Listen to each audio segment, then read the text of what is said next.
Racing isn't easy, but experiencing it is. iRacing puts you in the driver's seat with the industry's leading sim racing game.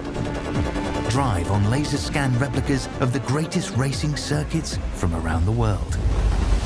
Go head-to-head against other drivers chosen by skill-based matchmaking to ensure competitive racing at every level. Compete across all your favorite series. In officially licensed cars, engineered to deliver the most accurate driving experience possible.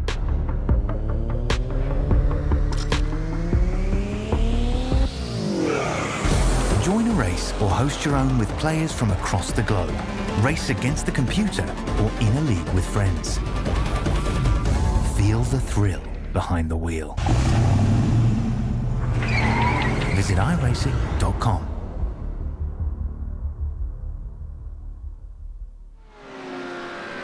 Good evening, everybody. Welcome to SimRacing International and welcome to the season finale of the SimRacing International GT3 Championship Season 11. You're here on the B-Split stream with me, Chaz Draycott, and the delightful Dara Thacker joining me in the commentary box. Dara, we're here for the finale at Imola. A hell of a circuit to go racing at. Not easy to overtake, though, in GT3 cars here, is it? No, big cars, these GT3s, and it's going to mean that qualifying is going to be very important, not least, of course, for that track position in the overtaking. But when you have a season finale at a historic track like this, you're going to want a bit of confidence behind you going into a 1 hour long race, which is what we've got here tonight. So, if you can put yourself further up the grid, give yourself a better starting position, clear a track in front, I think we're going to be seeing whoever can do that in qualifying come out the better by the end of the race. Definitely will. This is how the championship looks then going into the season finale. It's a two-horse race at the top of the Premier standings between Victor Van Zyst and Robin Aston. Just 10 points between them tonight, and with the amount of points you can score in this championship, it's going to be basically who finishes in front. If Rob finishes ahead of Victor, though, he'll probably need 1 or 2 positions between them. We'll have to do the maths as we go. Craig Hewlett is third in the championship, and he really wants to hold off Jan Osberg, the man in form, taking his first win at Misano last time round. Dean Sheesby's had a bit of an up and down season after that first race win at Sachsenring. He's not really had the season he would have wanted. A lot of DNFs and low results due to incident. We've then got Barry Wenman in 6th place. He's had a good resurgence in the later end of the season. Toby Hardiek sitting there in 9th is an interesting to watch because he's in the Aston Martin for tonight for the season finale. But over in the Evo class, Dara, it's almost completed, isn't it, for Mr. Rhodes? It is, and he has had a really, really solid season, hasn't he? Where he has now a 79-point advantage. Realistically, just has to finish and make sure that he picks up some points to make sure that either Joshua Downing or Jan Naj can't get themselves involved. If the unthinkable happens and Michael Rhodes does indeed crash out of this race, there could be a chance for Downing, Naj, or even Stuart Rice in 4th in the championship to have a go. Danny Weir in 4th has fallen away in the last week, so we're disappointed, but I think they'll be able to end the season on a bit of a high. Yeah, absolutely, and that's the thing to consider tonight, is that there will be a number of drivers wanting to finish the season on a high indeed. We're going to get a number of them out there tonight that will just want to finish off with something to show for the end of the season. Victor Van Zyst, he's doing what he normally does in quali, and it's, with no disrespect to the wonderful guy, not a lot.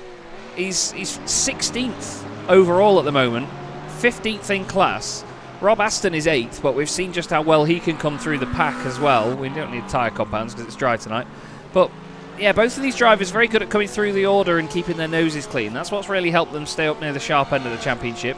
You mentioned Joshua Downing earlier on needing to do well in the Evo class. Now he, as you can see there, is 10th overall right now. He's not out on track, so we can't have a good look at him. But Michael Rhodes is 26th overall in the Darkwing Racing McLaren, but only 6th in class. So he's not going to lose the 70-odd points there, is he, by finishing there? No, I mean, the difficult thing about the Evo class, and it's the one bone I would pick in this point system, is that if you win an Evo, you get 100 points. If you come second in Evo, it's 90. That's a 10-point difference. If you finish third, you get 76, which is 14 points difference. Which is entirely. Oh, wait, what? You'd think it'd be, yeah. I thought it was the other way around. No, not according to the documents in the rulebook channel that I'm currently looking at. If it is wrong, then wrong, but what I'm looking at says first is 100, seconds 90, third 76. So, technically, if you're Joshua Downing, if, for example, Michael Rhodes, fails to complete the race, DNFs, if he won, he would need the other two in the championship fight with him to finish third or lower. They couldn't finish second in order for him to take the title. It's just little things like that we're going to have to keep an eye out for, I think. Yeah, that is an interesting one. I thought it was the other way around, but, well, that's down to them. Because it's a bit of a combination of the, because obviously in the Pro and Premier class, because you've got 40 drivers in each, it does make a bit more sense. You get those bigger gaps, but I think how they've tried to wash it together, the math doesn't totally add up in that, but yeah, that's what we're running with, I think. Yeah. Oh well. We look here at Barry Wenman, 6th in the championship, 2nd on the road at the moment, and having a great time of it. I'm sure that he's going to be really pleased with this late season pace, but he's been quick all season, but he's just been one of those drivers that's had the odd little clumsy mistake or little incident here and there that's just kept him a bit further down the order. I'm intrigued to see how he'll go tonight, because the McLaren goes well around here at Imola from what I've seen before. Lewis Hammond going all right as well in that one. He is in the... is Lewis normally in the Aston Martin? Oh, he changed to the McLaren partway through, I think. But I'm sure I've seen him in Aston Martin at some point. I think you're right as well, but I can't remember when exactly. Yeah. And we've seen a few people change away from the Aston Martin. Stuart Rice and his teammate Rachel Huff, for example. Rachel got her first podium in class last time out at Misano. But we've seen drivers also go to the Aston Martin. Thomas Weston moving away from the Porsche to the Aston. And don't say it too loud, but it's not really paid off, has it? No. The Aston Martin, it's weird normally because a lot of the time in iRacing, when you get a new car that comes into a like category, a season. Yeah, exactly. But when a new car comes into any big category, like a GT3 category, like a hypercar category that you get on iRacing, that car when it comes in that season usually is really quite quick, or drivers can find ways to make it a bit quicker than some of the other cars, and it often has to be BOP'd the following season. It doesn't really feel like it's happened with the Aston Martin. It's never really had the pickup that I think I would have expected, at least right when it was introduced. But interesting to see how a couple of drivers have got across to it, and it's just not necessarily worked out for them. No, absolutely not. Adam Watson in the chat, good to see you, Sunshine, saying that the Aston is good here, but the Porsche can be good here as well because of it bouncing over the curbs, like the Aston just didn't. He's going to be hoping he was in a Porsche there. There's a driver to talk about. Stephen Kershaw, with no disrespect to him, he blew us away at Misano, didn't he? After running slightly outside the top 20 for a lot of the season, suddenly stuck it on pole and held his own in both races and had a wonderful night of big point scores, didn't he? It was great to watch. He did. We've had a couple of those, haven't we? We've had Pete Paeva doing really well back at Virginia. Stephen Kershaw, of course, doing really well here. Well, not here, but last week at Misano. Just shows how competitive these classes are. I mean, it's great that in this series, in SRI, of course, we have had so many sign-ups, so many people wanted to get involved, that we've been able to put them everybody into these 4 categories, and we've kept it really competitive. This has been, to my memory, some of the closest championships and the most unpredictable racing we've really seen in SRI, or of course in its, in ESR in the first 10 seasons of this GT3 Championship.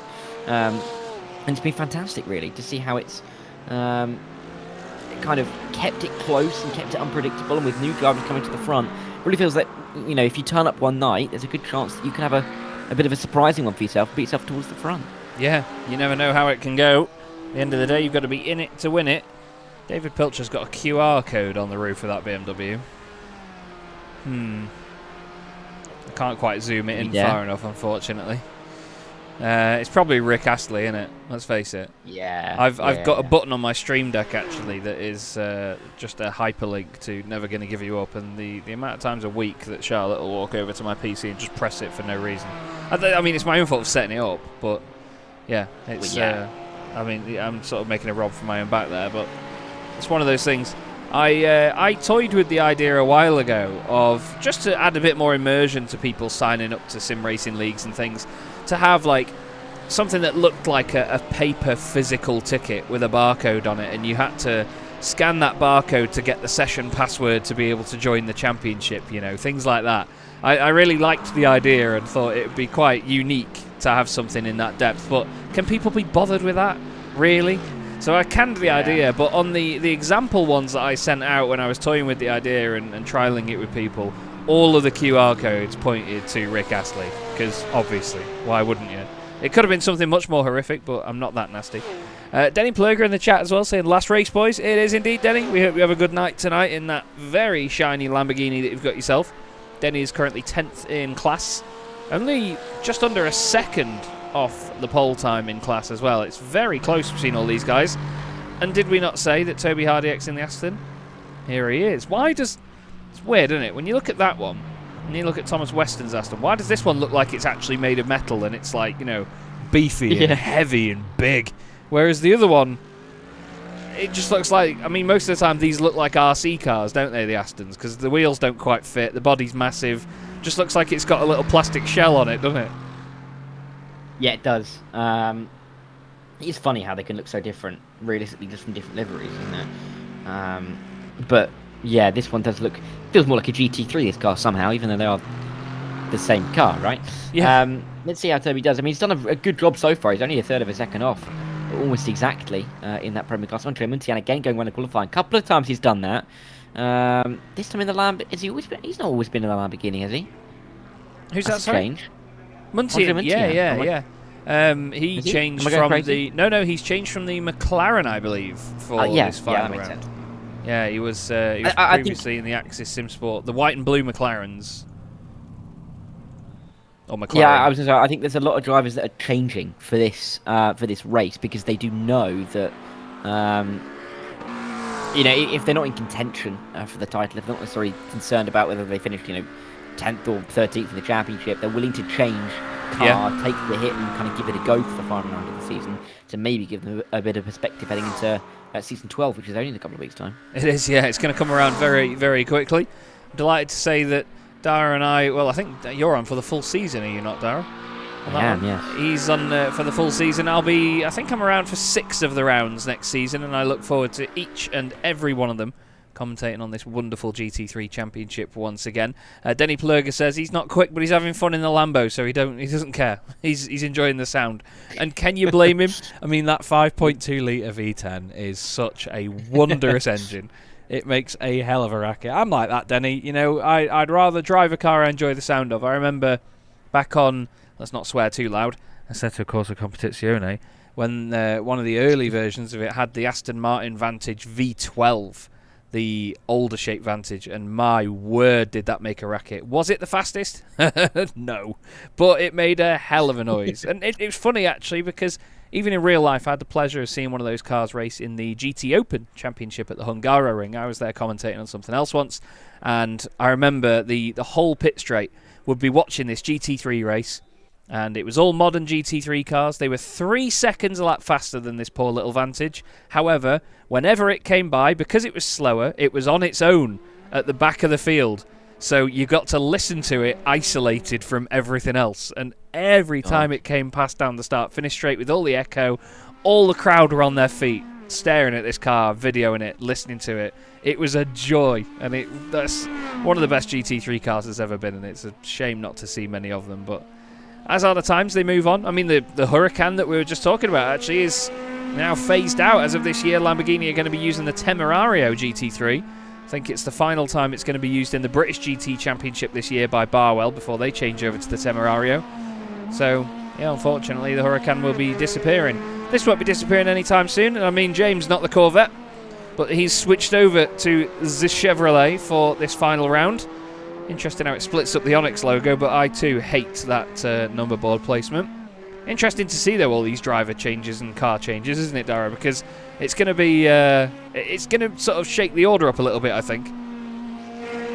It is. And again, will be interesting going into the next season as well to see how a difference in car can change things around. Of course, there may be slight tweaks as well to who's in what tier, and I mean, that could change who's in what split as well. I think little things like that, that this man, Mr. James Bostock's going to be right on top of course, being the wondrous Supreme Leader that sails the boat, and it's been great. I remember, I think the first race I did in ESR, I think it was back in season 3, and it was great then. We've had so many of the same guys stick around.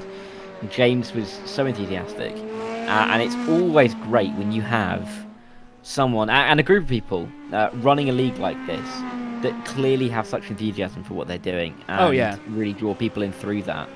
And you've got to give full credit to James and the rest of the admin team, because they do such a great job with this series. They absolutely do. I mean, I'm bored of all my championships, and I just need money, so that's why I do it. But no, they do genuinely do such a great job. And at the end of the day, this all starts out as a hobby. You know, we all enjoy motorsport.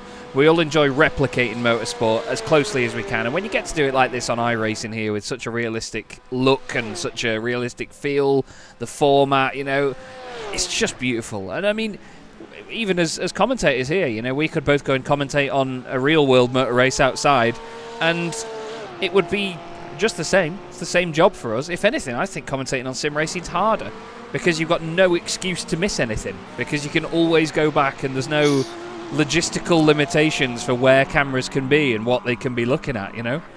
Oh, look what's back. Look what's back. Hello. Oh, Matt Stace, we love you. We love you. Oh, he's put it's even on the rear window. I love that.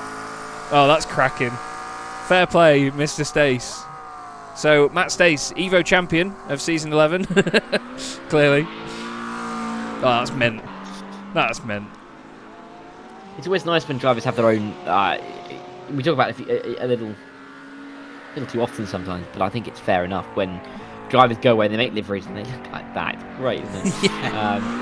I think that's one of the things that's so nice about, you know, for us particularly, Chaz, you know, commentating over some of these, you know, almost community leagues, because drivers can do their own thing. Yeah, you know, the higher up you go, drivers get less of a choice in what their car looks like, because they've signed up to a team, and it has to look the same. And then you get about 5 or 6 drivers who are all in the same team, and all of the cars look exactly the same at the front of the field.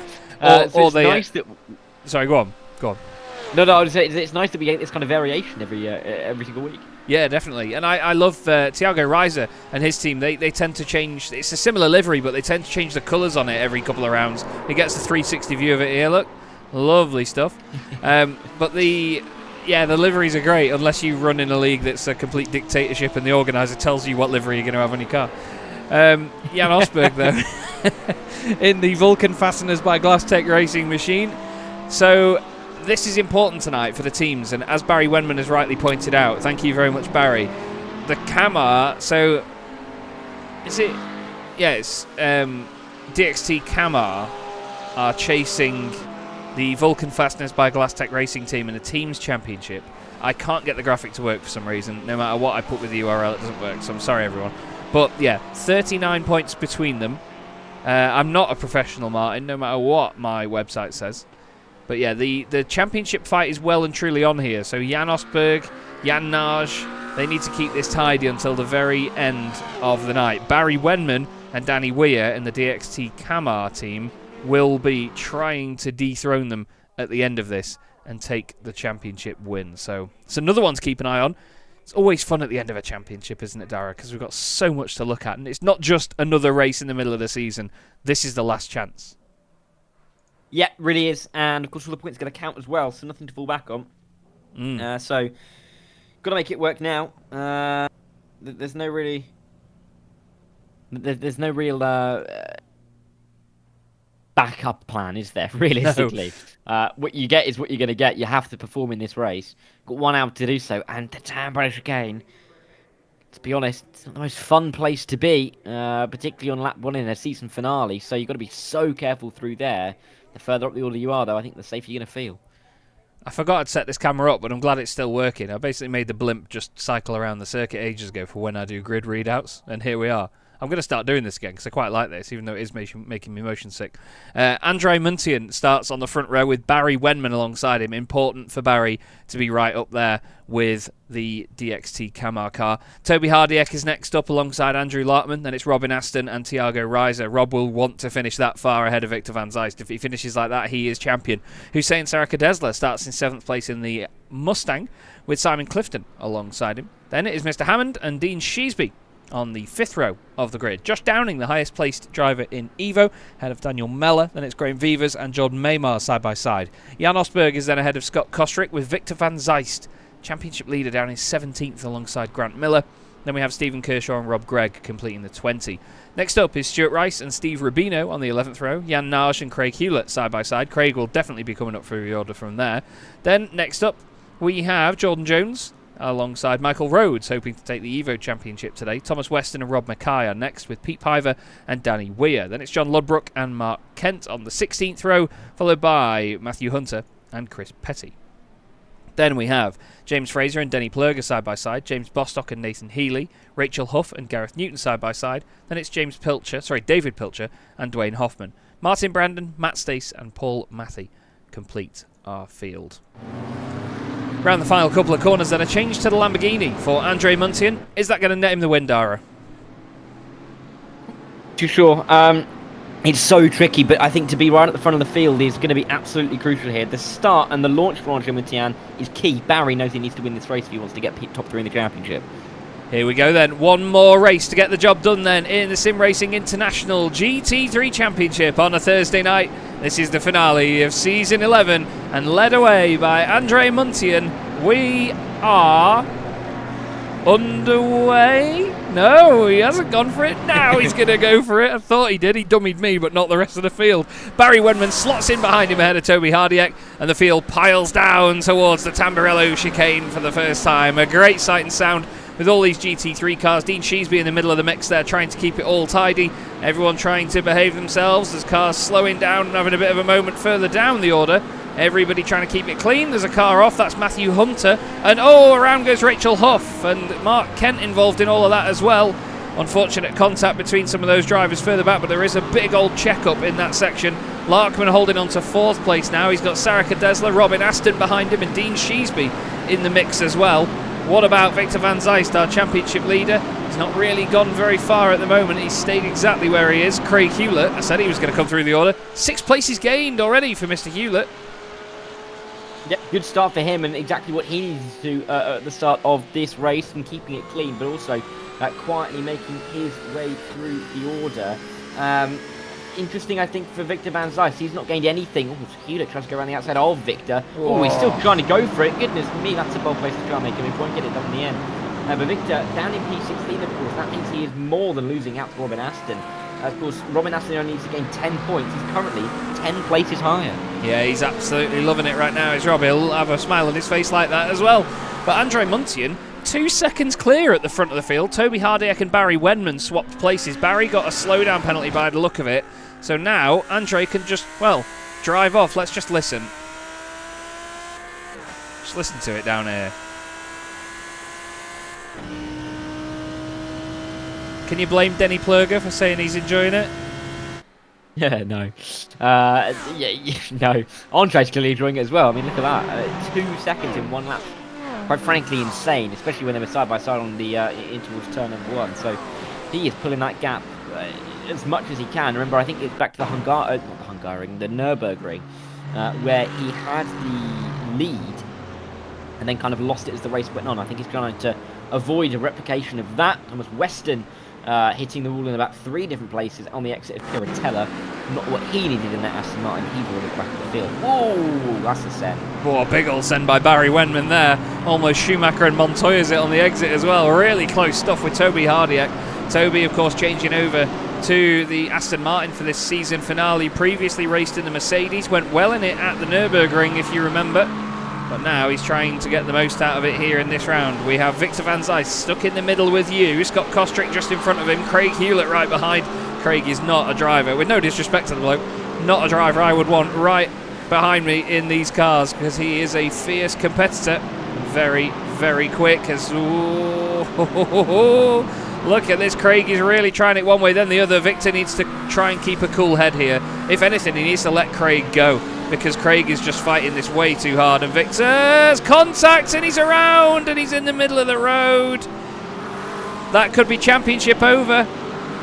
That could very much be championship over. You could argue that Craig Hewlett shouldn't have been pushing that hard for it, and I mean there was no need for him to try and go down the inside there, but it's a racetrack, you can overtake wherever you want. I think that there should have been a bit of picking your battles there by Victor van Zijst, and he now runs down in 41st and the car is damaged, Dara. Yeah, and that's done, isn't it, realistically, unless something happens to Robin Aston. Oh, it's Michael Rhodes. There we go. There's the big moment that could be critical in the Evo class. Of course, we just said Michael needs to finish with, 17 cars, I think, in this Evo class here tonight. He realistically needs to finish about 12th or 13th, which shouldn't be too difficult for a driver of his quality. Because if you're going to make a mistake like this on the exit of the final corner, he drops it on his own, completely on his own. That front end hits the wall. This could be interesting now, and it now goes back to the conversation we were talking about with Joshua Downing. Could that be enough for him to take the title? I think I was misdoing the math before. He could absolutely win from the position that he currently finds himself in, the championship, that is. But for me, this is a turn up for the books. It is, absolutely, yeah. It's really thrown the cat amongst the pigeons, and, well, I'm surprised now to see that our two championship leaders in each class are down in 40th and 41st overall. 26th place in class for Victor van Zijst, 15th in class now for Michael Rhodes. Incredible, incredible turn of events. I just wanted to go on board with Gareth Newton here, maybe go further forward a bit to Dwayne Hoffman. But if you look at this in front of Dwayne, there is a queue of no less than 13 cars in front of him, up to 18th position. If we go on the roof cam, you can see it.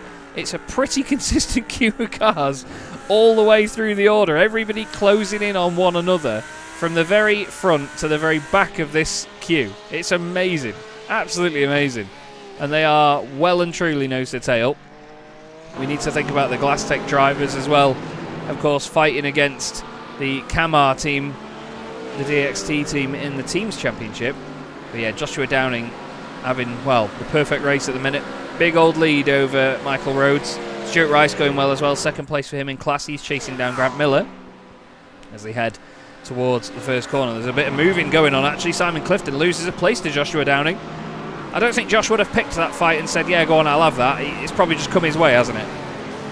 Yeah, I don't think he'll be the one making the mistakes right now. I mean, he's in the position, I've worked it out while you were talking there, Charles, that if Joshua Downing can win this race, and barring any big mistake or any, spin or something, you'd think he can on pace. He's already 9 seconds in front. He's got a lot of cars between himself and Stuart Rice. So, in the presumption that Joshua Downing can win this race, Michael Rhodes has to finish 9th or higher to take the title.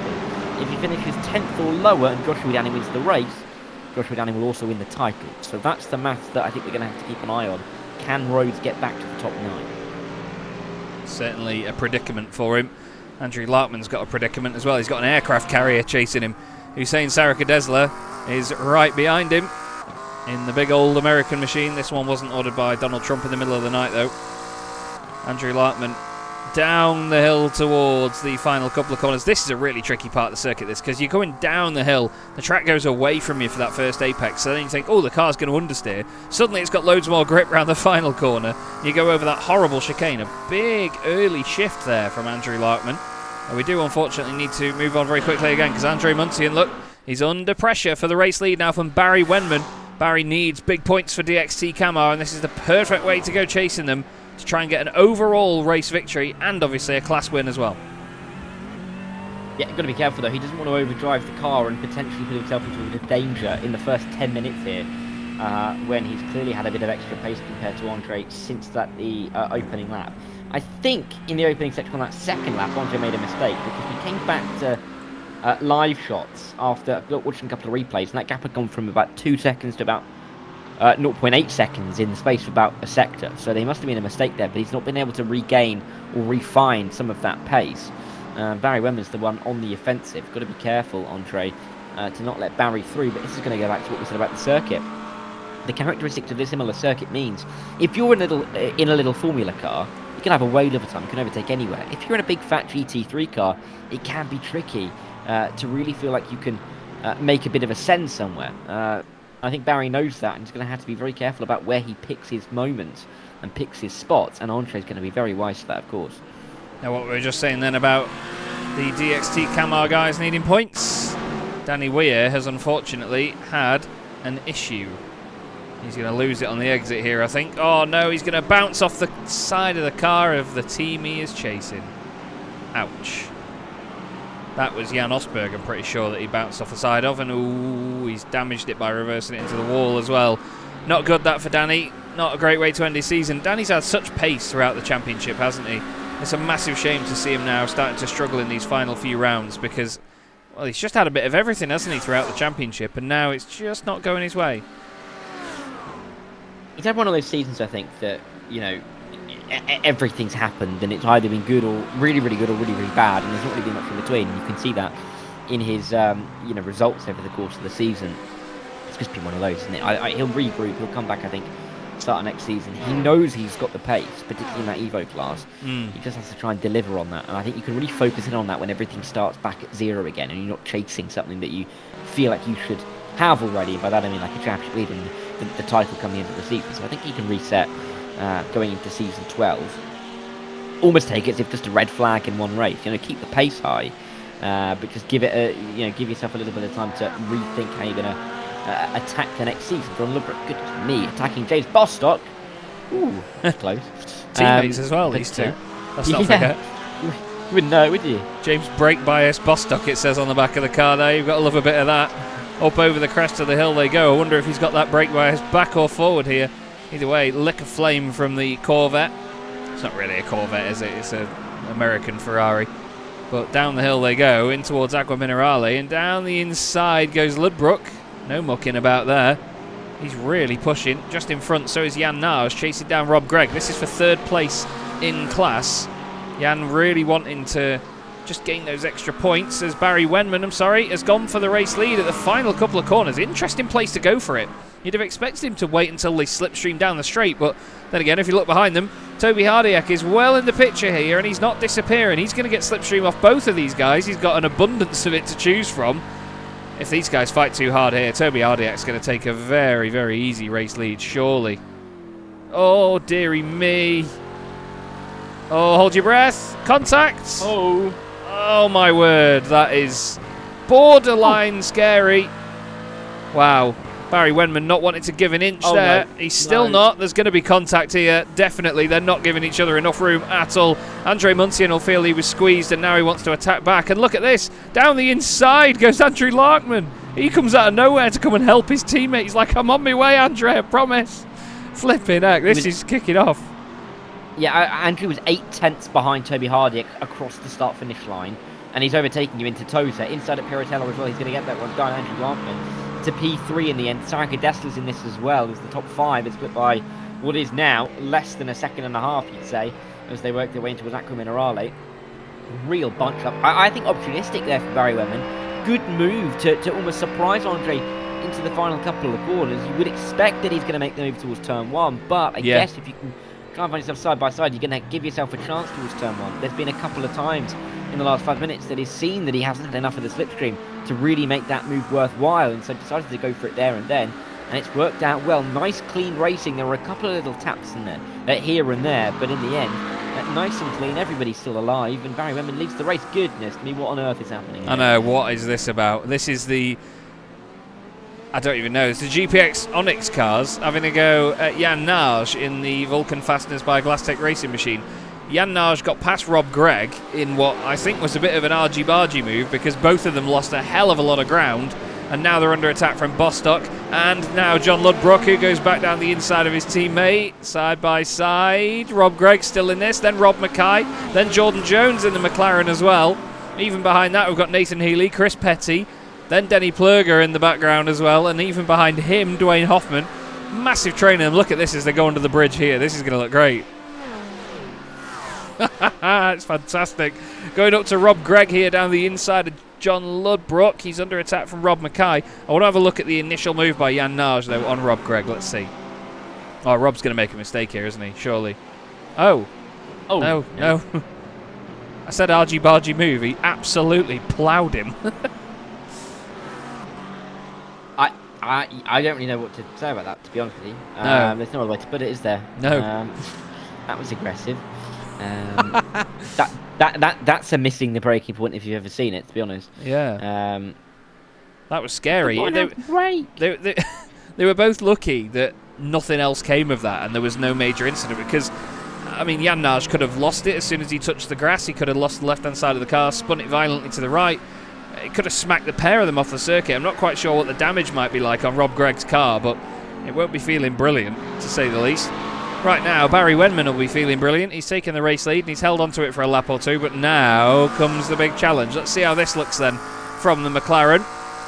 If McLaren could generously move that rear wing next time they design one, it'd be great. But still, you can even tell that the Lamborghini is closing in, closing in, closing in. Here it comes.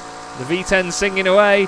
Goes one way, then the other. Tries to go later on the brakes. Round the outside to take a wider line in. He's going to try and get the run off the corner. Fastest lap in class for Joshua Downing. This is great by Andre Muntian. That's a lovely bit of driving. Really sets up the move a few corners prior. And he's going to go down the inside into the Villeneuve chicane. Wenman fights it as hard as he can. That is an excellent, exemplary move by Andre Muntian. He didn't just send it down the inside in one corner. He planned that for numerous apexes.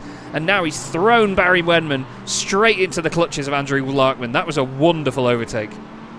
I think we talk a lot generally when we come to circuits like Imola, like Zandvoort, where it's difficult to overtake. There aren't too many clear overtaking opportunities. You really have to set and move up. That was the definition of setting it up. You know, into turn one, just oh hello, as Stephen Kershaw was going off the road. Just making sure that Barry Wenman was worried enough to take a slightly defensive line. Yeah. And from that point onwards, Andre had the better line, he had the better grip, he had the better run. And he used that through those first three corners, just about made sure that he could keep the momentum up to go alongside, and then had the inside line. Job's really done at that point on the Villeneuve chicane. And that is textbook stuff from Andre. Let's see if he can try and run away this time. Yeah, we'll see whether he's got enough to get away from Barry Wenman. Andrew Larkman did the fastest lap of the race last time round, a 1:41.93. It was a 1:41.94 from Andre Muntian as well, so clearly the pace is with the Axis Sim Sports cars. The Lamborghini leading the two McLarens, and the big beefy Aston Martin that we ride on board with right now, Toby Hardiak. He's got Hussein Saraka-Desla just behind him. Speaking of big beefy cars, he's got one of the only Mustangs in the field. There's only two of them tonight. Steve Rubino in the other one, 18th in class in Premier. Right now, though, Larkman having a go here on Wenman. Neither of these guys like to back down from anything, these two McLaren drivers. So I'm excited to see what they're like going head-to-head with so much on the line here in the season finale, because Barry Wenman needs to hold on to points for his team, for DXT Camar. We'll see whether he manages to do that. Dean Sheesby currently running in 6th position ahead of Lewis Hammond. Started 10th on the grid, did Dean, so he's gained a position or two. And he's doing all right. Loads of gravel at the side of the track there. Somebody clearly having... that was where Stephen Kershaw went off earlier, wasn't it? Just a few places back though, Dara. Joshua Downing having a very smooth day at the office right now. He's gained 1 place overall that we saw him do earlier on Simon Clifton. And since then, he's continued to lead the class 12 seconds over the rest of them. Michael Rhodes, he's only in 13th at the minute, not able to get as far up as he needs. Yeah, and I think the real key though there is to look at the time gap, because he's 34 seconds behind Joshua Downing, but he's only about 26 seconds. Oh, sorry, about 8 seconds behind P9, which is 26 seconds off the lead. So he's not a million miles away. We've seen issues for the likes of Fraser and Danny Weir that have dropped them down the order. Doesn't take a lot for Michael just to make sure he keeps it clean. And you know from this point, he's not going to overdrive the car because he knows he's made the mistake. If he got hit, or, you know, he will feel like the incident wasn't his fault, I think he'd be overdriving the car. He'd be feeling like he has to push a little bit harder to make that time up. Because he's made the mistake, I think he's going to be a little bit more careful with how he goes about it, not wanting to make the same mistake again, right? So I think he's not going to make another mistake here. I think it's going to be down to, can he make sure he puts himself into a good enough position to lay claim to a possible P9 by the end, because surely he'll know that that's the maths that he requires. Yeah, I'm sure he'll have somebody telling him and speaking to him in there about that one. Matt Jones in the chat saying that the driver in front of Nage was serving a slowdown and it caught him out. I mean, regardless of whether he was doing a slowdown or not, it was definitely Jan Nage missed his braking zone, didn't he? He went flying into the back of the car in front at insane speed. But they were both very lucky to continue on either way. We have Jordan Maymar on screen now. Jordan's been another one that's been quite hit and miss this season. He's had some races where he's been right at the sharp end, really quick in this BMW. And then it seems like there's just other tracks that don't suit this car as much, where it doesn't really thrive. I mean, he's running 10th in class at the moment. He's gained 3 places from where he started, but he's just not sort of activated just yet, has he? He's not setting the timing screens alight. He's not doing anything to really make us go, ooh, wow. So we'll see whether that continues, but it could very often be the case in these races, can't it, Dara, that we get a driver that'll be under the radar all race, and then they'll make a pit stop strategy work, they'll make a different call to everyone else, and suddenly they'll be at the top of the class, and we'll go, how did they do that? Yeah, and it happens a lot, doesn't it? It does. That we miss something, obviously. And not least you get a good strategy call from somebody. So we'll have to keep an eye out. We're not that far away. I mean, we're about a third of the way through the race already. Got just a 1 hour slog for these drivers to try and get through. No rest break at the half-hour point. We will reset, have a reverse grid and go again. It's just the full hour with a pit stop that, of course, will be required for all of these guys. Difficult, of course, to judge exactly when the pit stop should come, especially when you're at a high-stakes situation such as this. But that's what we're talking about, strategy decisions that can really change your race, maybe even change the outcome of your season, that are going to be really critical over the next probably 10-15 minutes here. And when you've got battles towards the front of the field, like in that Premier class, that are so close, you know, it's fair to say that there are definite conversations to have about how much can the pit stop strategy change things around. Yeah, definitely. I think there's a lot more to these races than people often give them credit for. You know, I love an hour-long GT3 race because of the fact that it's not just a sprint. There is an element in the middle where you've got to think about when you're going to pit, how you're going to pit as well. You know, are you even going to take all 4 tyres? You know, some people like to just run a pair of them. GT3 cars can very often multi-stint them as, oh no, that was Hussein Saraka Desler at the side of the road. But you can usually multi-stint the tyres is what I was going to say. I mean, in endurance races, people often triple-stint tyres on GT3 cars. It's just the fuel that's the limiting factor. It can still go with knackered tyres on it. Can't go with no fuel in it. Whoa, big old moment for Hussein. That was a weird one, wasn't it? Thanks, Lapper, isn't it? Through Acqua Minerale. Yeah, not one that you see too often. No. He's made the mistake. You see a lot of drivers go around there, but it's not in that manner. No, it's usually after the corner. Yeah, exactly, right. Very, very strange. Andre Muntian still leading the way in his Lamborghini. Be great for an Italian car to win on home soil, wouldn't it? That'd be really cool. We then have the McLarens just behind. 2 of them still in the same formation they were earlier on when we had them on screen. The battle seems to have chilled out a little bit now. It's almost like they knew how ridiculous it was going to get, and they've all sort of gone, okay, let's just rein it in a bit. You know, last round of the season, we've got to think about championship points. Let's not overdo it here. Especially Barry Wenman in that DXT Camart McLaren. He's got a great opportunity here to score big points for his team. Danny Weir has unfortunately fallen down by the wayside and is in 43rd position at the moment. He's still running, is Danny, but he had big damage on the car earlier on. Victor van Zeist is still running. He had the car fixed and is down in 42nd, but he's a minute and 10 seconds off the race leaders. Have to see where he can end up though after the pit stops, because while he is that far down, he does have a clear circuit in front of him right now, doesn't he? He's got nobody around him whatsoever. He's got 19 seconds back to Danny Weir, 3 seconds to Matthew Hunter. This is the time to really put in some quick laps. Yeah, it is. I mean, just the difficult thing is how early he pitted, isn't it? Yeah, that's true. The tricky thing.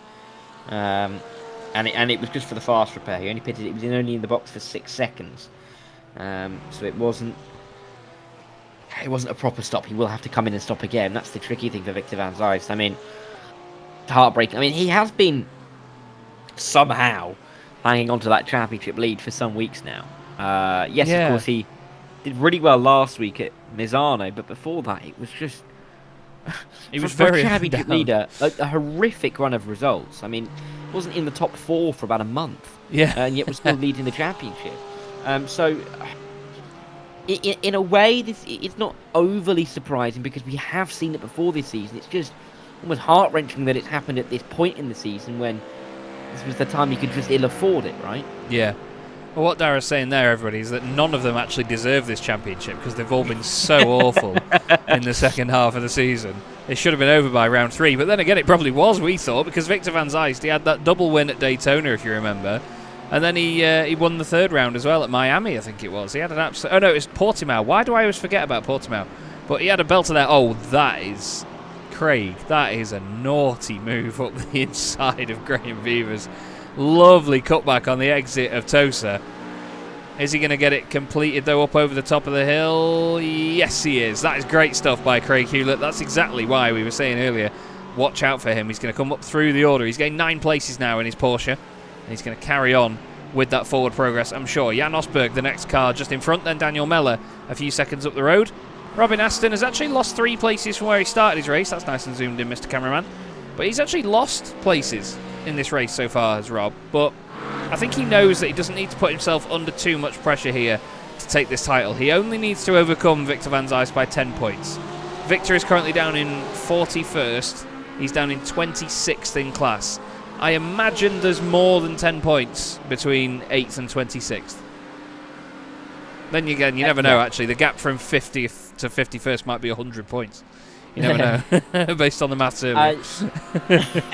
I think that the safety net for Robin Aston is that to ensure that he finishes in the top 2 in the championship, regardless of what anybody else does, he had to finish 25th. There's 28 cars here. So realistically, that's a tick. Now he knows that all he has to do is finish 10 points under Victor Van Zijs, and he can see Victor's a mile away. Realistically, he could crawl home. He could wave absolutely everybody through if they wanted to overtake him, like Jordan Maymar and Joshua Downing, who's directly behind him right now. If anything, if I was Robin Aston, I would let Joshua Downing through. There is no need to fight him. He is the one who has basically got 10 hands and 9 toes on the trophy right now. Doesn't quite need to do anything to try and make this work for him. It's in his favour already. He's got 10 hands but only 9 toes. The 10 fingers and 9 toes. He said 10 hands. Did I? Oh, right. He's got he's got bloody 50 fingers. 50 fingers but only 9 toes. Poor bloke. His balance must be awful. Ask him to put a shelf up though, he'll do it in minutes. Robin Aston. Well, he's not putting IKEA in an hour. We were the other night actually. While Robin Aston's putting shelves up, Joshua Downing is trying to hope he doesn't put a wall up as he tries to make his way around him and get this slipstream all sorted out down the straight. Let's see what he can do. It's not even a straight really, is it? It's like the opposite of a NASCAR oval, but still, these Porsches, they're so fast in a straight line. It's really weird. We saw this at Daytona, but look at that. Even in the slipstream, he's not gaining anything. It's mad. Absolutely mad. They were just dead even then. Obviously, they can work on the setups themselves. It's not a fixed setup, so they can, get the car to feel how they want it to, and it's free reign basically. But yeah, that Porsche of Robin Aston clearly very fast down the straights because Josh just couldn't get near him. He was still very much flat, and it was like the thing didn't give any slipstream whatsoever. It's like he wasn't there. We need to go a bit further up because Andrew Larkman is under attack here from Toby Hardiak for 3rd position in the Aston Martin. Note how the 2 leaders have cleared off at this point, Dara. We've got Barry Wenman about 2.1 seconds up the road from Larkman, and then Andre Muntian, well, he's not out of the woods yet because he's only 7 tenths clear. Yeah, it's not easy. Not at all. I mean, he made that move, of course, we saw a little while ago, but he just hasn't been able to make that advantage work for him a whole deal. Toby Hardiak, of course, almost caught napping by Andrew Larkman, almost caught watching out of his windscreen rather than looking in his mirrors, which is often the opposite of what we say. Often we I was going to say, looking in their mirrors. I had to really think about that then. Yeah, exactly. But it was like he got caught doing the opposite. He wasn't looking in his mirrors enough, and Andrew Larkman just surprised him coming up the inside of Tozer, and he hasn't been able to regain that position. They are clear of the likes of Cheeseby, Hammond, Riser, but yeah, I think he'll be slightly annoyed about that. I think he'll try and do something in the pit stop cycle to try and get that spot back. We'll have to wait and see. That's going to be the next phase of the race. The pit stops will be starting in the not too distant future.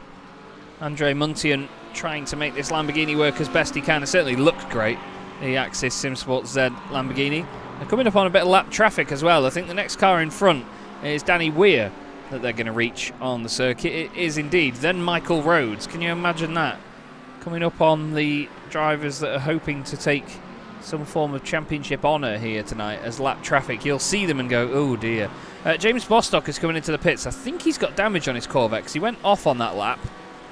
And he's going to stop in the box. He's one of the earliest boxes in the pit lane.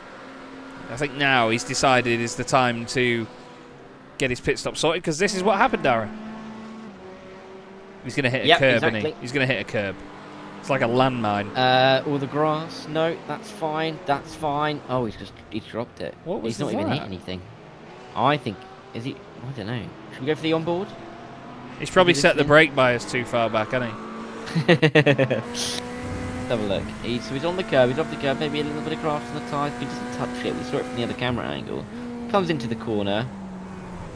That's so weird. Just goes loose on him, doesn't it? Yeah. That's really weird. Back out of the pits though. Fixed car. All good. Sounded really nice there actually. Makes a change for the Corvette. Dean Sheesby though.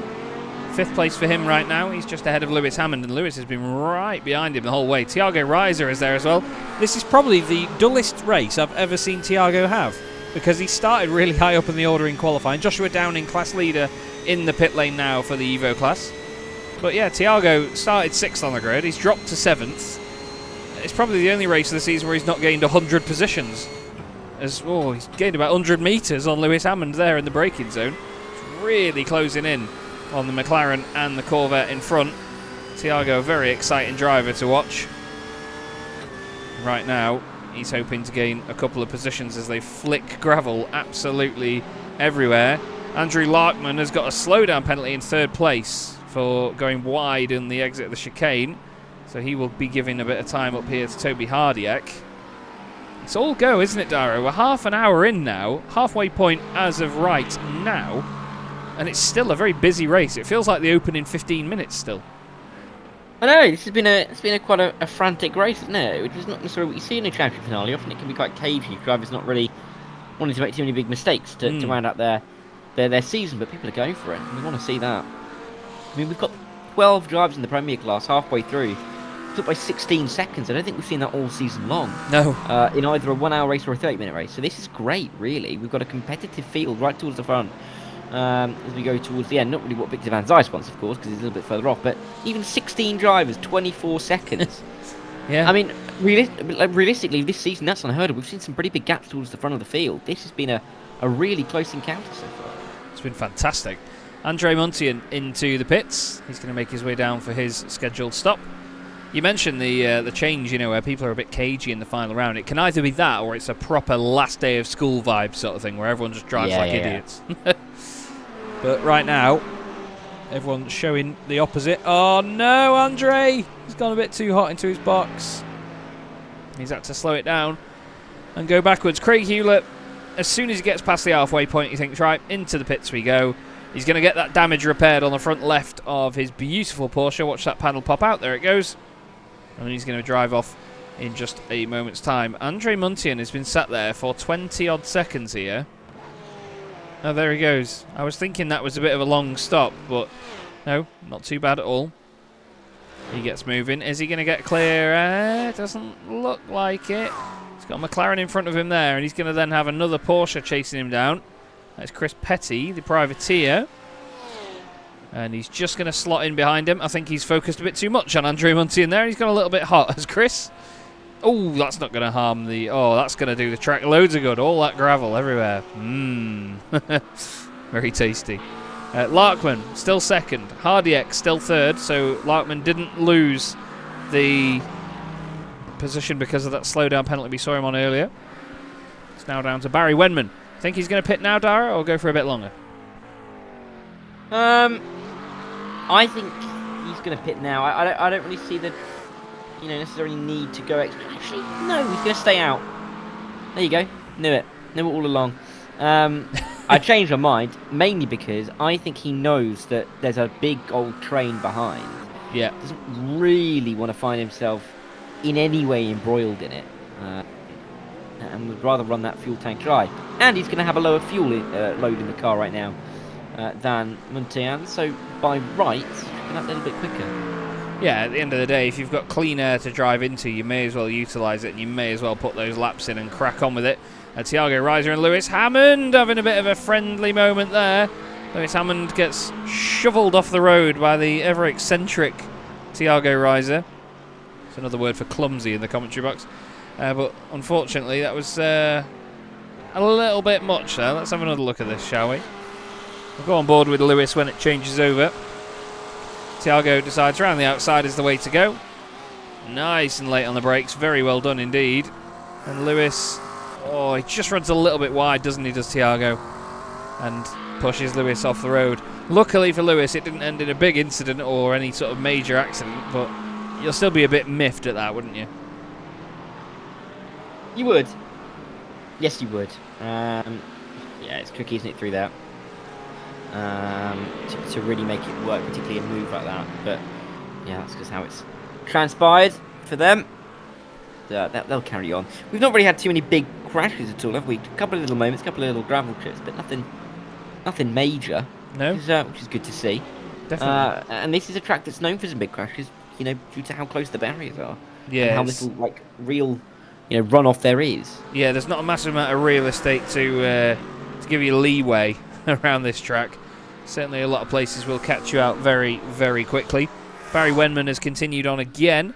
As we discussed, he's going to just carry on into this clear space. He's got Michael Rhodes just in front of him there. Michael hoping to take the Evo Class Championship tonight.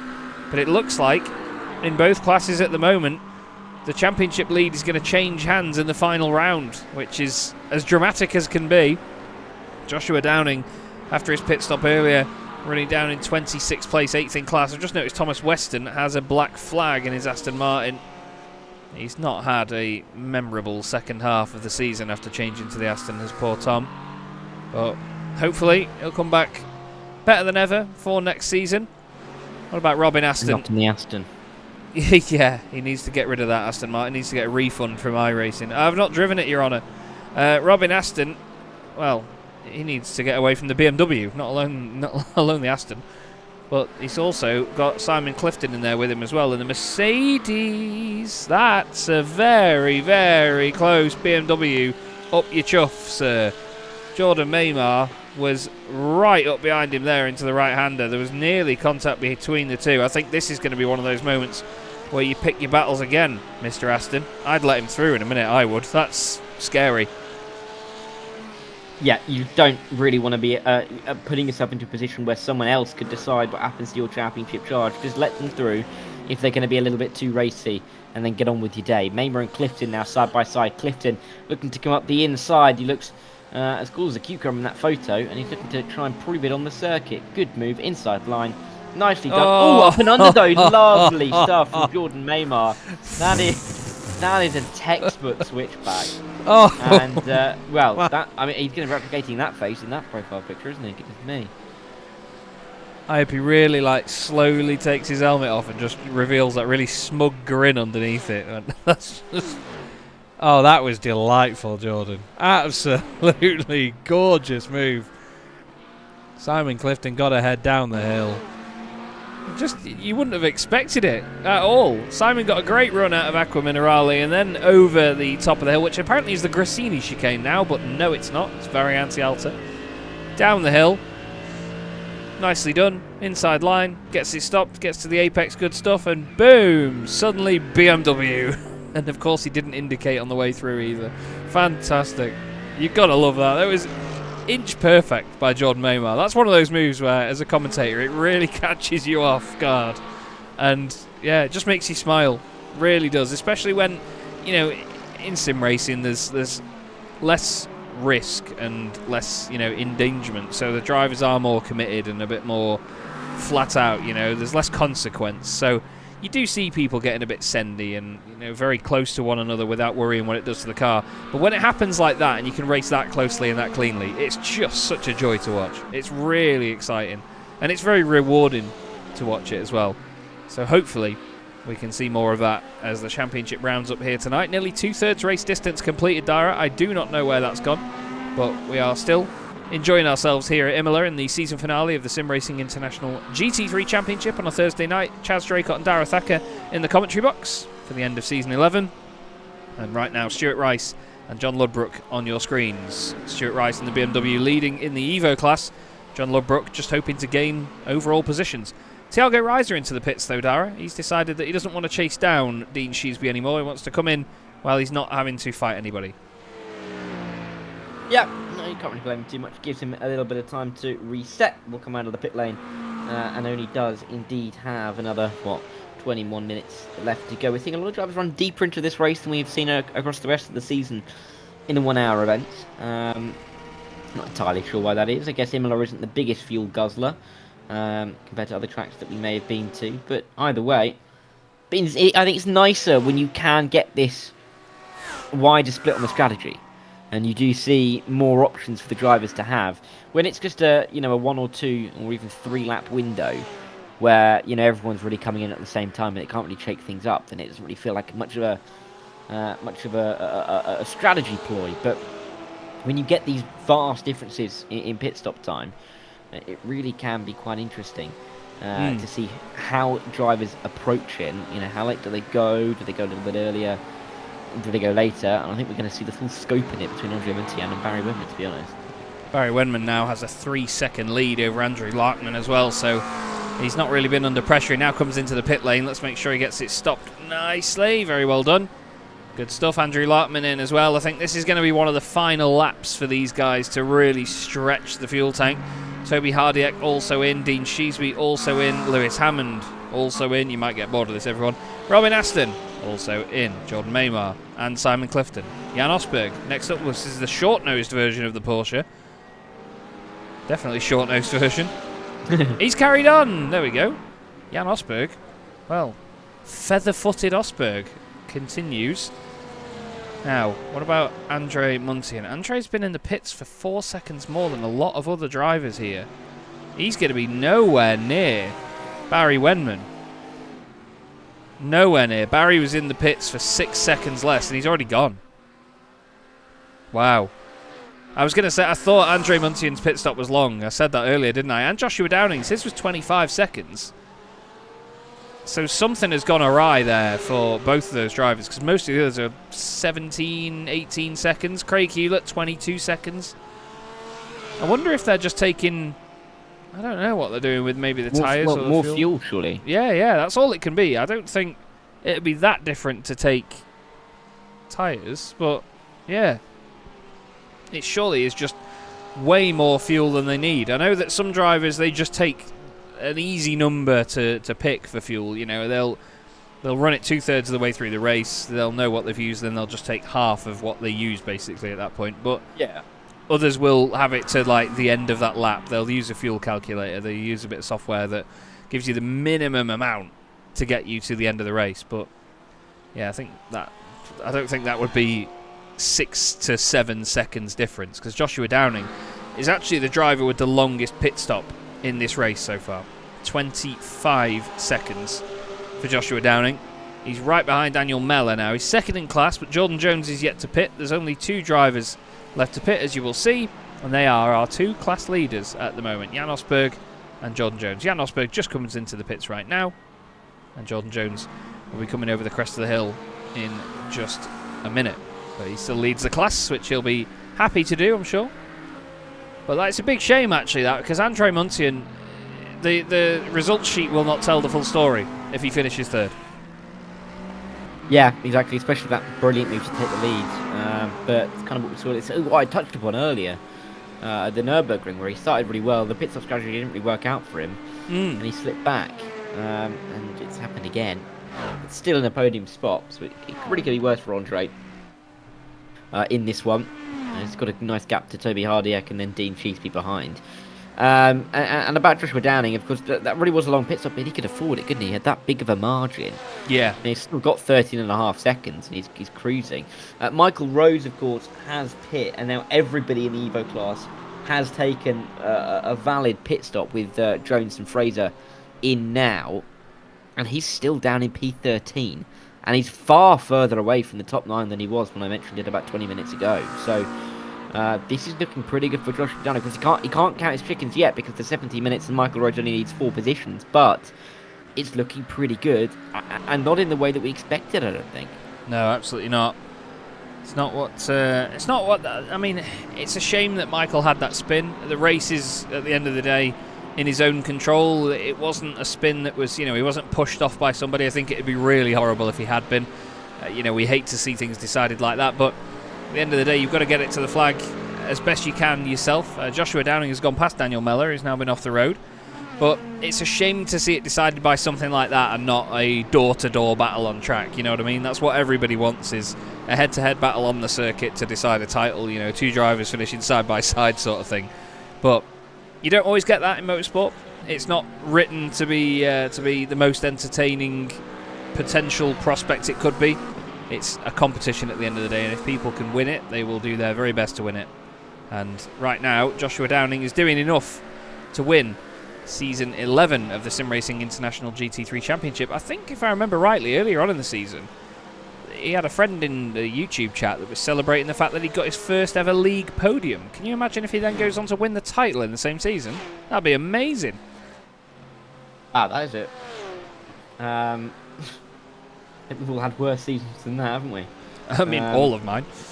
Yeah. Yeah, I mean, yeah, pretty good for Joshua Downing, and not necessarily what he would have expected coming into tonight. I mean, he could have hoped for the win, but I think, you know, side by side, Lubbock on the outside lines, going to lose out here. Just about, Miller loses it though, Lubbock back through, and Lubbock will lose another couple of spots.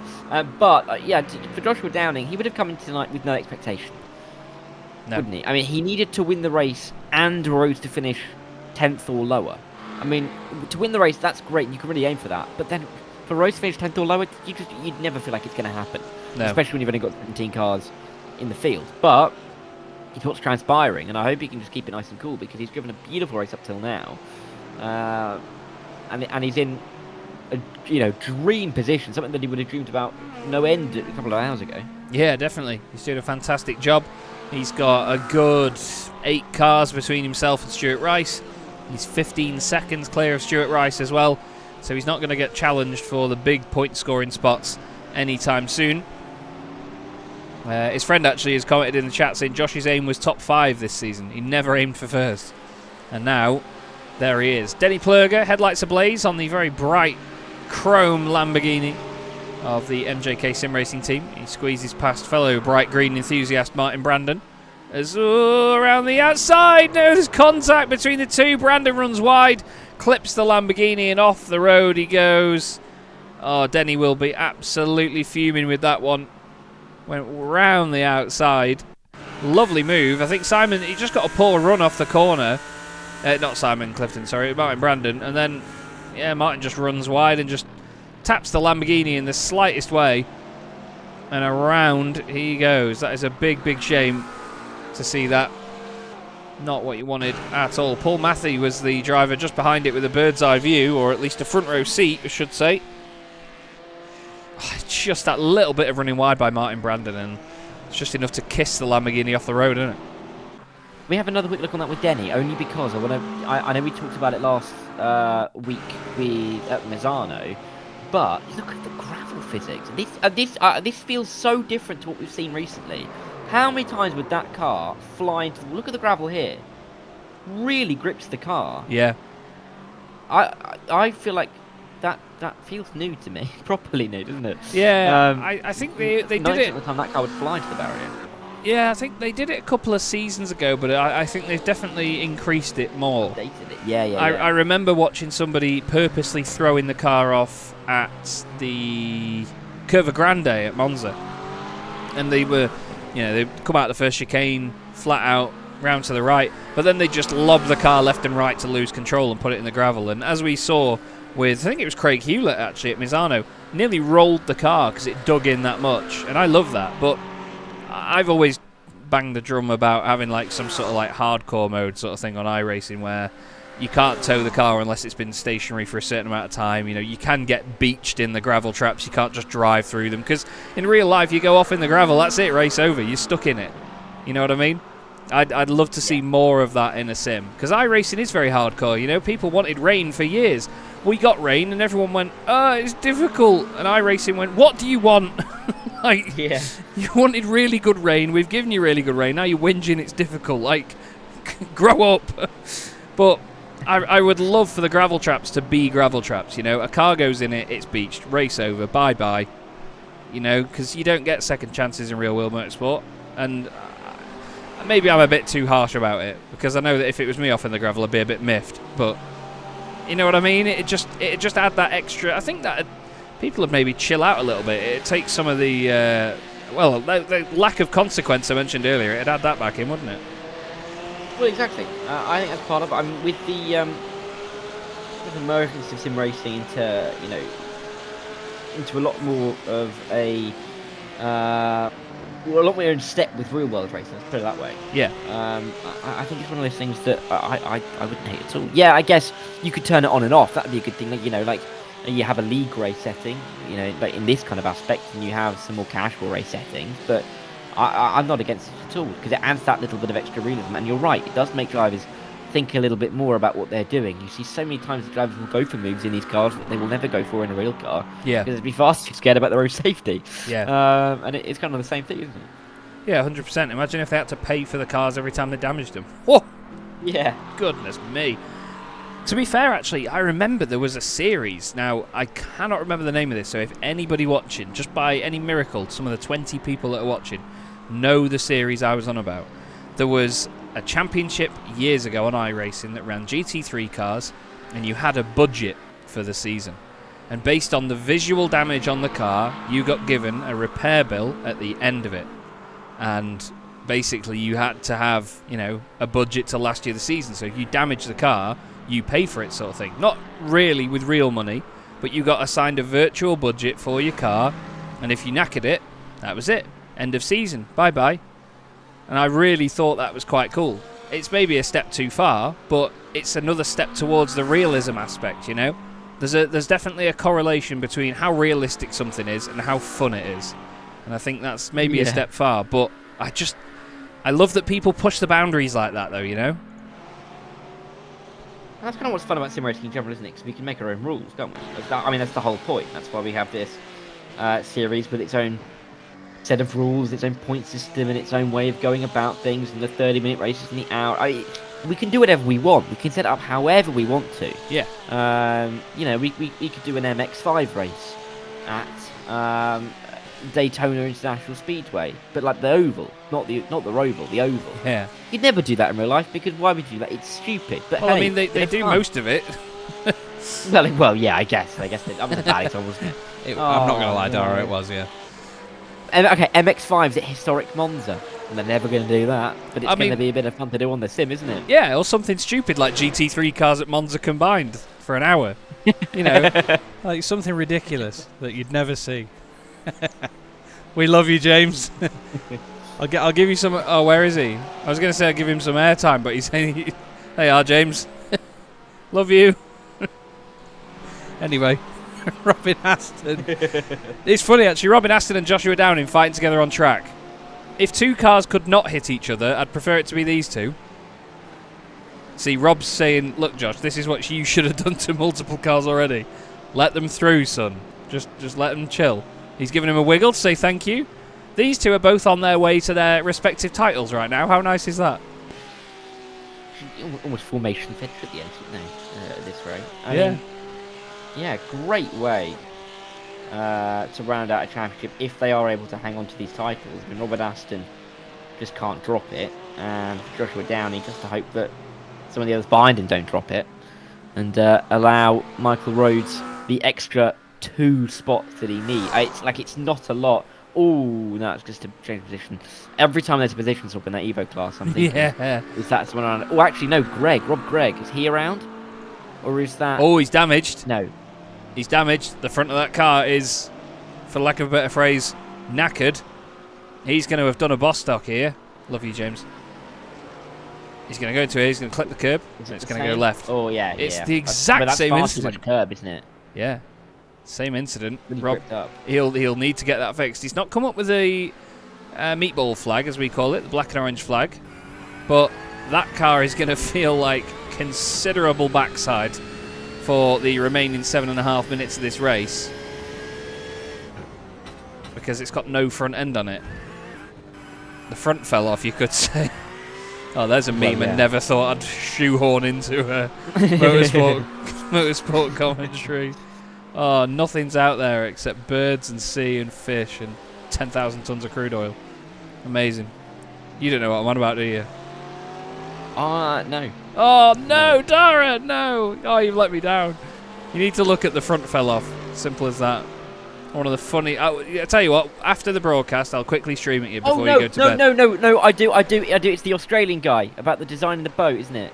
I was going to say you just don't want me to stream it here, but yeah, you do. Yeah, you got the one. Yes. Yeah. No, I do know. Yeah. I do know. It's absolute comedy gold. I don't even know why it's funny, but it's just. I do know it now. But yeah, in Rob Gregg's case, the front very much fell off. They'll need to get him a Commonwealth car. Was meant to fall off. Yeah. What was it made of? Well, cardboard's out. there's a minimum crew requirement in the Porsche. What's the minimum crew requirement? Well, 1, I guess. Fantastic. Absolutely. But yeah, that car is he's not gaining places, is he? Right now.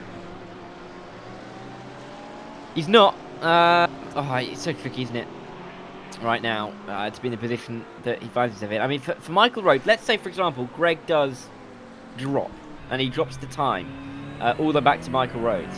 That would therefore mean that Rachel Huff, that car right in front of us, is the car that Michael Rhodes needs to be able to take to win the title. That's the kind of situation we're finding ourselves in right now. 6 minutes to go. What is that? A handful of laps? It depends when Barry Wendman crosses the line, to be honest with you. But I think he's behind us at the moment, isn't he, on the circuit? Yeah, just a little bit. The line. When we cross the line, it's going to be 3 laps to go. Well, for context, to see this one to the checker. Michael was 1.2 seconds quicker than Rachel on that previous lap. So he is shifting, and he is trying to get this job done with 5 minutes left to go here in the SimRacing International GT3 Championship. One championship is looking a lot more wrapped up than the other. Robin Aston currently running in 10th place in class. Victor Van Zeist running 23rd in class. He's just gone past his teammate Denny Plurgo. And there is Barry Wendman, I think, just unlapping the pair of them, is it? Yes, I think it is. Yes, it's Barry Wendman trying to lap Victor Van Zeist. But right now, it's all game on in the Evo class. Michael Rhodes is probably just a few laps away from being able to steal the championship from right under Josh Downing's nose. And the worst thing for Josh is he's having such a great race. He's doing everything right now. But it might not end up being enough. How scary is that? Who's the driver that it's Greg, isn't it? That's Rob got Gregg. the front end. Yeah, he's not dropping the time required. Oh, careful, please be careful. Don't go for it. Is Martin Brandon going to kill another one? They just about make it through.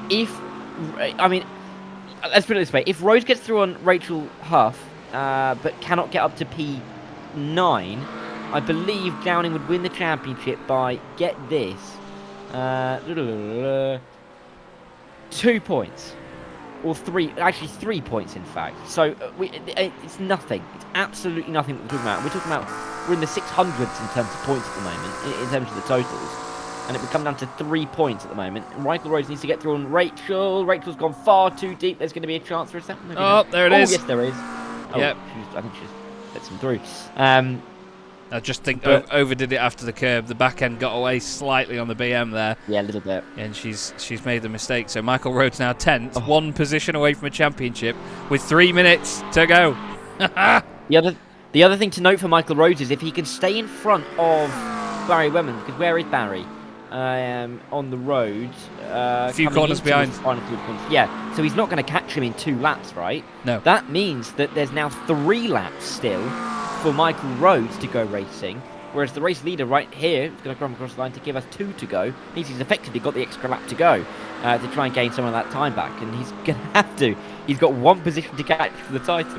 Oh my word, oh my word, oh my word. Welcome to the SimRacing International GT3 Championship, everybody. It always provides entertainment, and right now you are looking at pure entertainment. These drivers racing for position here. Rob Gregg, Paul Matthey, Gareth Newton. These drivers are all having a bit of a ding-dong. Although, actually, there's a car in the middle of this, which is Mark Kent in that Porsche there, actually, the 194. Now, with no disrespect to Mark, we've seen before that he doesn't really move out of the way for lapped cars. So he's sort of following on from that theme, and he's still sitting there ahead of, I think, yeah, it is Gareth Newton in the McLaren. But all it's going to take is an incident between these guys in front. Sorry, these guys. And all of a sudden Michael Rhodes might find himself in a championship winning position. Now what's going to be funny is whether he knows that or not. I don't know if he'll have anybody telling him, whether he'll have a spotter up there or what, but this is now very tense all of a sudden, isn't it? And it's completely out of Joshua Downing's control. Like I say, Josh has done everything right tonight. He is an absolute hero for how he's driven this evening. He's done an amazing job in the Evo class.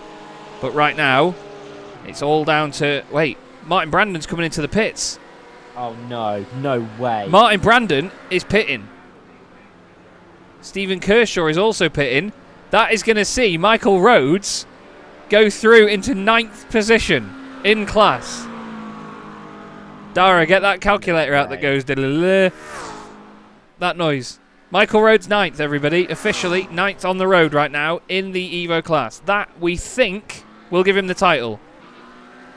He was 79 points ahead coming into this race. He would lose 76 to Downing by finishing in 9th with Downing winning. So he would still hold that 3-point lead over the others. God. Now, the other thing to talk about right now. Look who's behind Michael Rhodes. James Fraser. James Fraser's arriving on the scene. He's certainly James Fraser flying. Could overtake Michael Rhodes and take him back out of championship lead as they have a lap and a half to go. He's just done his personal best on that last lap as James Fraser. Joshua Downing could not be more on his own and more complete irrelevance to this battle. It's all down to, it was a minute ago whether Michael Rhodes could overtake somebody. It's now somehow with somebody else. Can he defend from somebody? And we have a lap to go. And I'll be honest with you, it could be on because he is gaining fast against Fraser. Here is Barry Wenman over the top of the hill. Why did Brandon pit? That's what I want to know. He hadn't pitted at all, apparently. What? How? Sure. Yeah, it says he's pitted once. Maybe he had a drive-through. There's no black flag. No, I don't remember seeing one, no. Wow. Well, either way, I'm going to get my pen out and I'm going to write down that Barry Wenman is going to come around the final corner and he is going to complete his season with a fantastic victory here at Imola in the SimRacing International GT3 Championship. Very well done to him. Andrew Larkman is going to come home in 2nd place in the McLaren, and his teammate Andrea Muntian is going to come home in 3rd. Axis SimSport Z having a great night near the sharp end of the order. Dean Sheesby is going to overtake Toby Hardiek at the line to take 4th position. I don't know if he ran out of fuel or something. And Joshua Downing is going to cross the line and take the win in the Evo class. Fantastic job by Josh. He's done everything he can do. Now, what about the drivers further back? 2nd place, Stuart Rice is going to be next up here, Dara. What about, hang on, where's he gone? Robin Aston. Robin Aston has already crossed the line. He's already done it, and he's going to take the championship here on the Thursday night in the SimRacing International GT3 Championship. Very well done to Mr. Aston. Stuart Rice is 2nd. Jan Nage is 3rd. What about Michael Rhodes and Dara? Half a lap. I think he's got it. You can see Fraser behind, but he's got about a 2nd in hand. Somehow, I don't quite know how it's come to this. We're coming into the final race with a 79-point lead, but it has. Michael Rhodes, he made the mistake out of the final corner very early on. He could not have physically made it more difficult for himself if he tried, and yet he still is about to come through the final couple of corners and just about cling on to his championship lead and therefore the title. Michael Rhodes is going to do it. He will be so relieved to know it. Your SimRacing International GT3 Season 11 champion in the Evo class is Michael Rhodes. Very well done, sir. Wow. God, he cut that one fine, didn't he? He will be so relieved after that, though, Dara. That is going to be, well, like I say, a massive, massive relief. Just trying to look at the points in the Vulcan Fastness by Glasstec Racing squad. I think they might have done it over the dexterous Kamar team, but with Barry Wenman winning the race, he too has done everything he can do tonight. So, I don't know, because Danny Weir was way down the order in 16th. It's hard to know. It's hard to know. But wow, what a night. And well done to Michael Rhodes, and well done to Rob Aston. I'm very sorry to Rob because I missed him crossing the line and taking that because we were so focused on the other battle. But Robin Aston, he's been one of those drivers that's been so consistent throughout the season. That's what's won him this. He's much like Victor. They never qualified right on pole, right at the sharp end.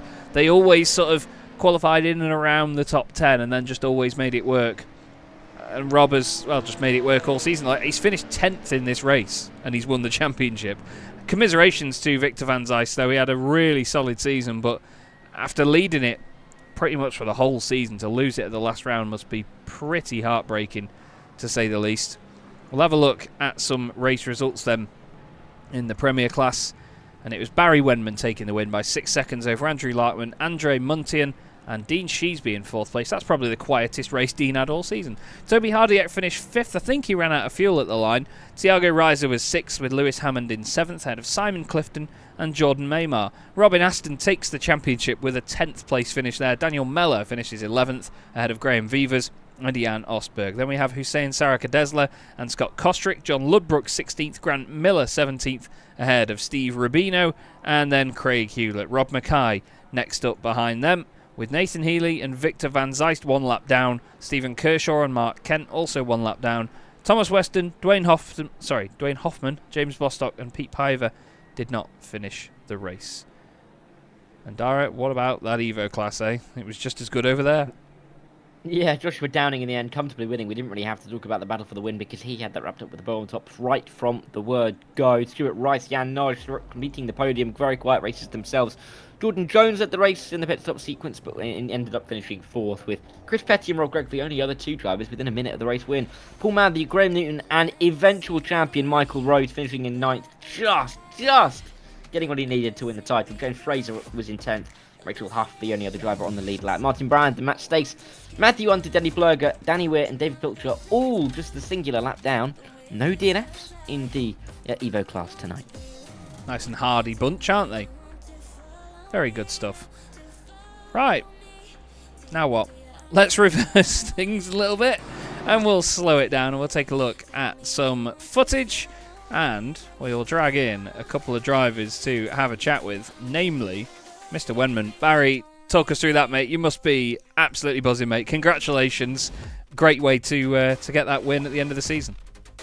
Yeah, I am. I'm over the moon. There was my house probably started shaking as I crossed that line. I was shouting so loud. I love it, though. No, it was fantastic. It's been a long time coming. There's been a couple of glimpses of it, but I've never just been able to quite put it together. And then we did the practice on Tuesday and my pace felt good. I won the practice Tuesday, but that stands for nothing. Came into this, was struggling a bit in quali. I think it was Andre Montaigne's lap that he did a 41.2. Just could not hook it up to get pole, but I managed to put it on the front row. And I knew from there, just my plan was fuel save in the first stint. Get the overcut, if you like, with the pit stops. And then I've just read that Andre unfortunately missed his pit box, which is what gave up so much time for him. Yeah, it's a huge shame when it can be something like that, but at the end of the day, it's part of the challenge of these 1 hour races, I guess, having the pit stops in there as well. It's another element that you have to master as a driver. You obviously get to enjoy this victory now until the next season, so it's not just like a 1 week break before you're back at it again. What are the plans for next season for you guys? Is there anything in the pipeline yet? Anything lined up? Yeah, so most of us in DXT are signed up again for Thursday leagues next season. I think the majority of us are in the new Masters splits. There's like a slight change, isn't there, in how the splits are done.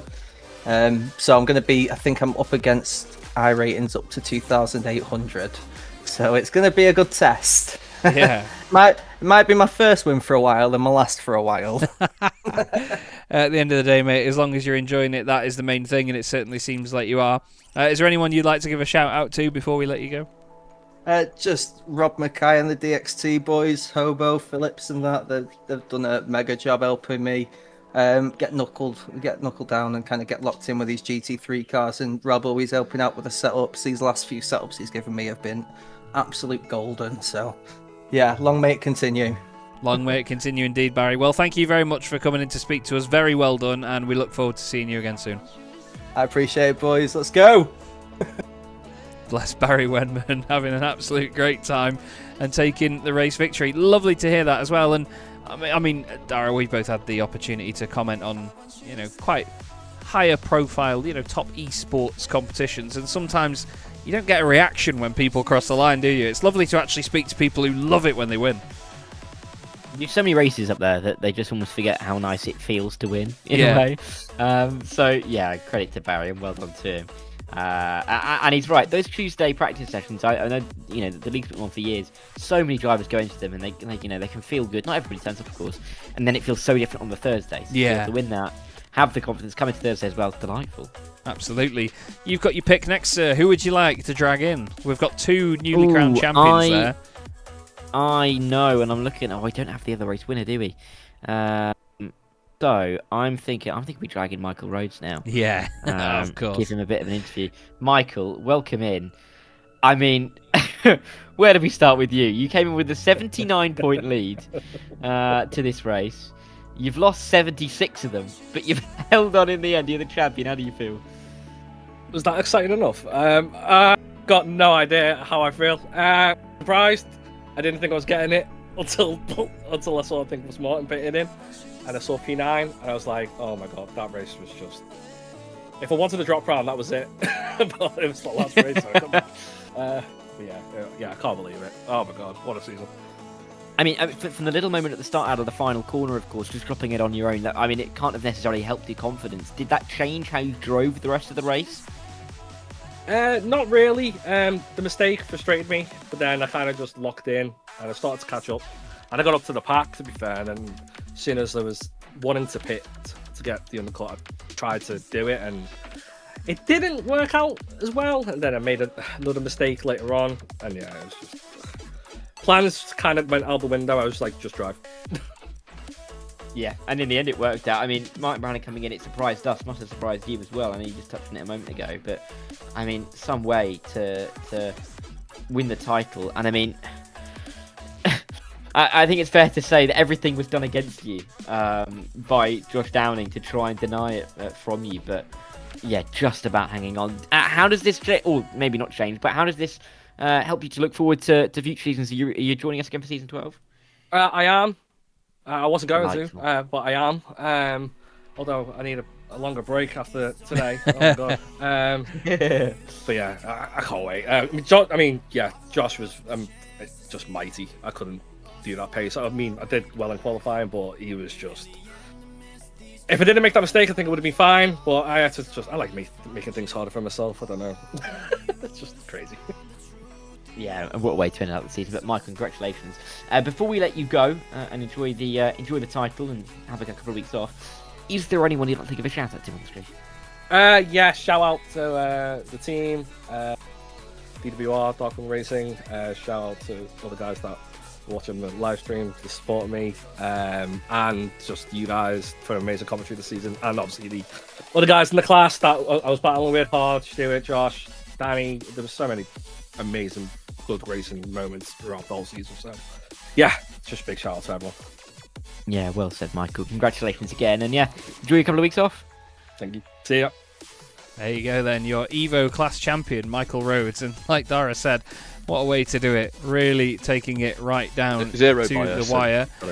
He's talking about brake bias, so he must be talking about James Bostock. Mr. Aston joins us in the box. First off, Rob, congratulations, mate. How do you feel? You must be relieved, I imagine. Yes, very relieved, considering the race.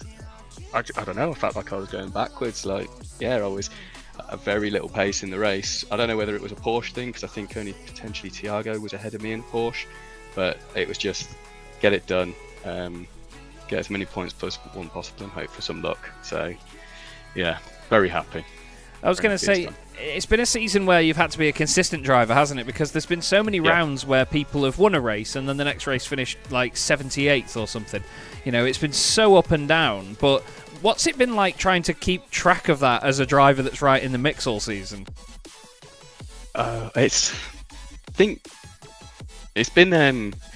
I've been focusing on just what I could do, because I know, and I think it's been mentioned in some of the streams that my qualifying isn't always amazing. Sorry. And if I can work it, no, but obviously it gave me something like tonight, because obviously I knew I needed to qualify well, because I knew Victor would go well, so I felt I needed to qualify well, so I put a lot of work in tonight. So I was like, but I knew that if it didn't go to plan, I can work my way through. I can pick up places and I can get a little bit of luck ahead. Now, as it worked out tonight, nothing actually happened in front of me and I lost a few places, but unfortunately for Victor, his race didn't go as he would have hoped.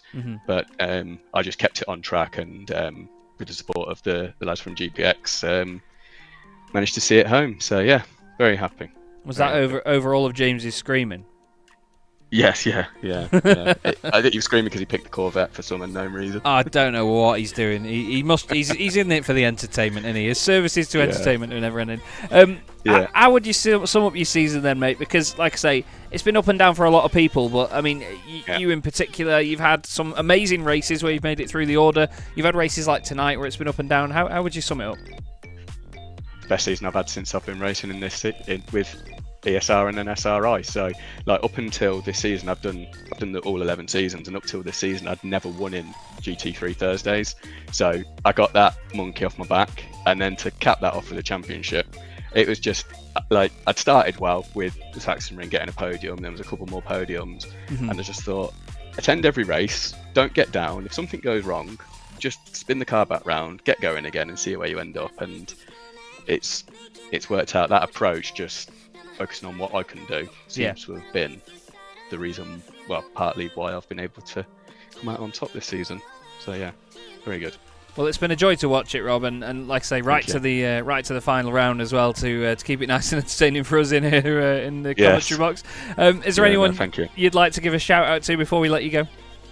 The GPX boys, they were brilliant tonight. Like, we're all in the chat. They were all backing me. They were all giving me updates on what was happening and just helping me to get through to the end of the race. So yeah, big shout out to the GPX boys. Yeah, brilliant. Well, very well done again, mate. Congratulations, and we look forward to seeing you again, hopefully next season. Yes, definitely. I'll see you next season. Cheers. All right. There he goes, Mr. Aston taking the championship victory, Dara. And, well, a hell of a way to round out the season, I think, tonight. And we said earlier that you can't do a massive amount of overtaking. It's difficult here at Imola. Some people proved us wrong. That move from Jordan Maymar was absolutely exquisite. But I think that was a very fitting end to the championship. There was no major chaos, no big controversy. It was just a very pleasant all-rounder, I think. Yeah, it was. Really was. And great moves, like you said, all the way through the field and through the race. Drama to the end. Not necessarily what we expected, right? No. But I don't think we're complaining. No, absolutely, we are not. Unfortunately, though, that is all we have time for here tonight on SRI. It's been another absolutely wonderful stream. Great to be a part of it, and thank you again, everybody, for watching. We hope you've enjoyed the coverage this season with myself, Chaz Draycott, and Dara Thacker in the commentary box. Unfortunately, I won't be around for all rounds next season, but you do get the absolute pleasure of having Dara in your ears for each and every one of them. So certainly look forward to getting back in the box. And yeah, any final words to round us out, Dara, before we go? I mean, it's been a great season. Unpredictable, you know, we've had so many drivers towards the front, new names. I mean, like Robin Aston said, he's never won on a Thursday night, he's won a title. You know, new names, new faces, not just to the series, but to SimRacing in general. And it's been a great season, to be honest. It's been a delight to be with you as well, Chaz, obviously. Of course.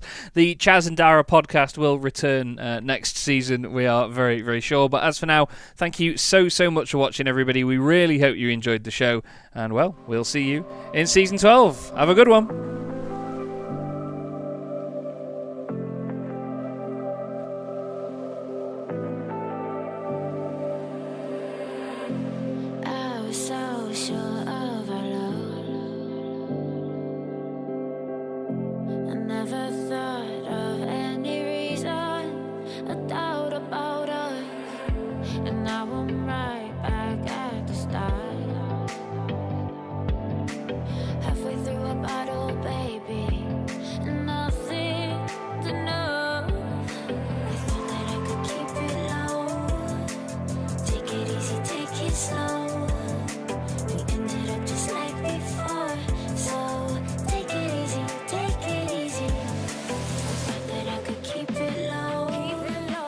Take it easy, take